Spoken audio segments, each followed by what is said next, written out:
Ibulise kuni bathandi bezemidlalo eMzantsi Afrika, ingakumbi kuni balandeli bebhola elikhulu ke laseMzantsi Afrika. iKaizer Chiefs ke kuthiwa ke ifunde lukhulu kwizinto ezintathu nezine ethe yazifunda phaa kulaa tour yabo ye-pre-season ibheke phaa kwilizwekazi laseSpain phantsi kwesandla somqeqeshi omtsha phaa umnumzana uFernando da Cruz. iKaizer Chiefs ke baphulaphula kuthiwa ke ifunde nala system ke ebeyidlalisa pha uFernando i-4-4-2 abafana abadala. Khumbula lo kuthiwa ke pha umfana uNkosi Ndiphile Ngcobo ibinguye ke ebedlala unumber 10 behind istriker sabo Flavio Silva. Ize ke wingers zabo ndiqinisekile wings zabo ibingule nkwenkwanyana ke yakwaVelebhayi kunye ke nale nkwenkwanyana ke yakwa Batman. Ize right back yabo ibingule umfana ke wakwaThabiso Monyane. I-center back zabo ibinguGiven Msimanga kunye ke nale nkwenkwanyana ke le uMiguel Innocent Miguel phaa ezipaleni ke nguBrandon Peterson. Apha esasike thina sebali besebenzisa ke uLebogang Mabuya kunye noSiphesihle kaNdlovu. iKaizer Chiefs ke baphulaphula ke masiqale kanje ke uCaptain wabuBrandon Peterson uthe wasave ipenalty phaa kwimizuzu zokugqibela kule match yabo bebeyidlala yokugqibela abafana abadala. Khumbula ke uyena number 1 goalkeeper kweKaizer Chiefs ke lo mfana lo. Okubalulekile into kubana ke kubonakala ngathi uFernando da Cruz uzawuzama ukutshintsha phaa noDillon Solomons amdlalise njengefollows umuntu ozo-attacker ngayo kwelaa cala ke belidlalwa phaa uClaude Lilepo.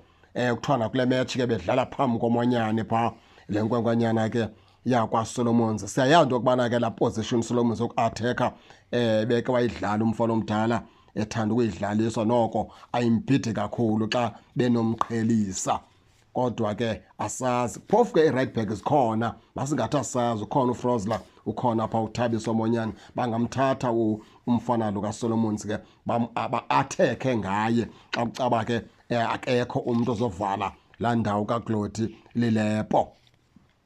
Injalo ke baphulaphula ke iKaizer Chiefs nazizinto ezithize ke the yabe ke iyazifumana kutshintsho phaa kumnumzana uFernando da Cruz ngexesha ke bebeye phaa kulizwekazi laseSpain.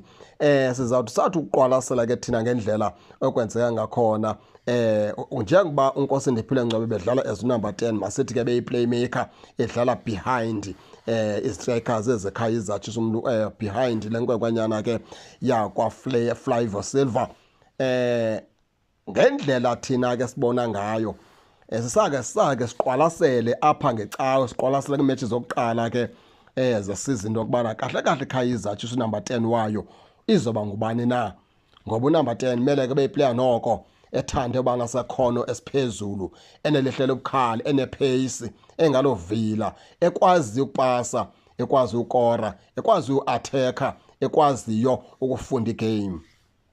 Sitsho kanjani xa sitsho kanjalo? uNkosi Ndiphile Ngcobo uyakwazi uyifunda igame mfana omdala kakhulu, uyakwazi upasa kakhulu asinomdlala-ndlala, uyakwazi uyikhabela ipali kakhulu asinomdlala-ndlala mfana omdala. Zimbini izinto endiqonda into yokubana ke zingambetha ipace umfana omdala ize futhi ke nobuvila kakhuthelanga benqenerha umfana omdala. Nazo ke izinto endiqonda ukubana ke zingambetha kona ke ucala lokupasa lokufunda umdlalo loba nelihlo lokukhabela ipali. Hayi noko siyamnika ezo zinto phaa uNkosi Ndiphile kaNgcobo. Baphulaphula ke ningaka ningene ke nani ke nitsho into yokubana niva njani, nize ningakhohlwa usubscribe kule channel kuze ningaphoswa zezemidlalo endizanothulela zona kwixa elizayo kakuhle babukeli.